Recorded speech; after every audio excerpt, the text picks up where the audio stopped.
I'm imagining to get that initial swell, obviously you've already got a little bit of attention with some past work that you've done. So you've already got that initial following of people that you can, start to seed that. If you're working, let's say, with a new client that doesn't have that, how do you go about sort of starting to build up that presence? Is it just putting good content out there and, if you build it, they will come? That's a great question, because as social media proliferates, obviously there's more and more good information out there. So you start off with building a powerful persona.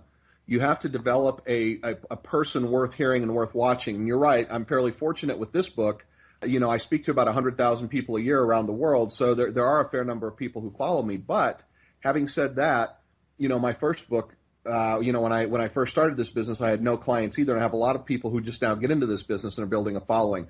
The thing to remember about this when you're building a following, and this is there's two camps in this. There's my camp, which is the right one, by the way, and there's the other camp. And the other camp says numbers of following matters because social media is a numbers game. But that's a very old school mentality. That's sort of that antiquated television sales mentality of, listen, we have 1 million viewers. Well, 1 million viewers don't mean anything. You've got Ashton Kutcher, these celebrities who have 1 million viewers, even Oprah, who has 1 million people following her on Twitter. And it really has no impact. People just, they don't pay attention. There's no mind share. And so what really matters is not the number of followers, it's the number of followers who interact with you and who do something as a result of their engagement with you. So they retweet you, they actually have an ongoing conversation with you, they recommend what you recommend, they see you as an aggregator for information out there. So when I have a new client, we start out by building a persona for them. We start out by saying, okay, what makes you compelling and interesting? And what can we do? How do you need to show up all of the time in order to be that consistent personal brand that people have to see in order to connect with you? Because social media is, in many ways, a one-on-one game. It's not you're building a personal brand because it has a voice. So you either are, even if you're the voice of a large company, that voice has to be consistent, it has to be specific, and it has to be planned. Specific, consistent, and planned is a very, very big important point.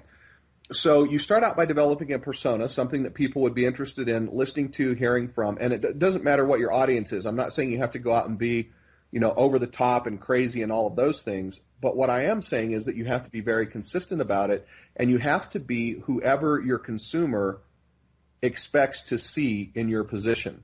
So they're looking for the most knowledgeable, interesting expert they can find, and that's the person that they're going to follow.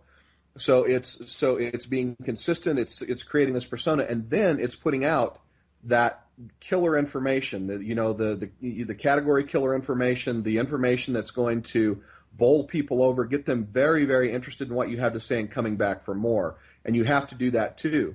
Now, the interesting thing is this does not happen overnight. When it does, it's a fluke. It's a mistake. It does not happen overnight. People build trust over time. Rarely do they build trust overnight. And so you have to provide them with enough information that's compelling, that brings them back, that they have time to build trust with you so that they can then engage in the conversation, so they can then buy from you. And so by doing that, starting with that persona and then creating that information and being ruthlessly consistent about it. When I tell people, this is my process for my new, is it okay if I share a complete process with your people? Yeah, please, yeah. Okay, great. So when I have a new client who's doing this is what I tell them. For the next 90 days, you have to write a blog post every day. For the next 90 days, you have to create at least 2 videos a week. For the next 90 days, you have to create at least 1 audio a week. For the next 90 days, you have to tweet at least 10 times a day with something that's interesting and compelling. For the next 90 days, you have to ask at least 2 powerful questions that people might have that would lead them to ask you more questions about your product on LinkedIn. So then when we do that, when we start with that process, that seems very overwhelming to a lot of people. They say, oh my gosh, I can't create content at that level. Well, if you can't, then you need to back up and regroup and decide what it's going to take to do that, or maybe you're in the wrong business. But the reality of it is what most people feel like when they say, oh my gosh, that's too much information, I don't know if I can do it, is that they're not prepared for it. So step number 1, even preemptive to starting that strategy, obviously, is to sit down and saying, okay, I need to create, over the next 90 days, I need to create 24 videos.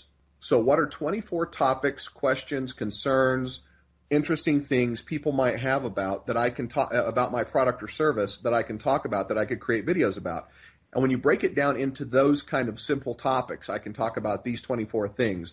I can talk, I can have an audio around these 12 things. I can write blog posts on these 90 things. Then you've suddenly got something that's very interesting. And what I'll let them do, in the last 20 days of that is they don't have to write blog posts that they've necessarily created themselves. They can respond to other people's blog posts. They can begin introducing other ideas into their blog. But initially, we want them to do that. And there's a very specific reason and focus for that, because what we're trying to do is dominate the keywords in a category. So all of the blog posts that we're writing, we've done our keyword research ahead of time so that we know these are the keywords, these are the key phrases that people are searching for in order to find our product or service. Those keywords and key phrases are going to end up in the headline of the blog post, and they're going to end up in the blog post body, so that we have more and more relevant, valuable links back from the search engines. And that is one of the most overlooked things that people do, but that's the real reason for having such an aggressive strategy. Once that first 90 days is up, you're going to let up a little, but for the next year, or for the balance of 9 months, you're still going to post at least 3 times a week on your blog. You're going to be doing video at least once a week. You're going to be doing audio at least a couple times a month. You're going to be tweeting every day, all of those things that are required in order for you to dominate the search and to dominate the top of mind awareness in the category you're trying to create.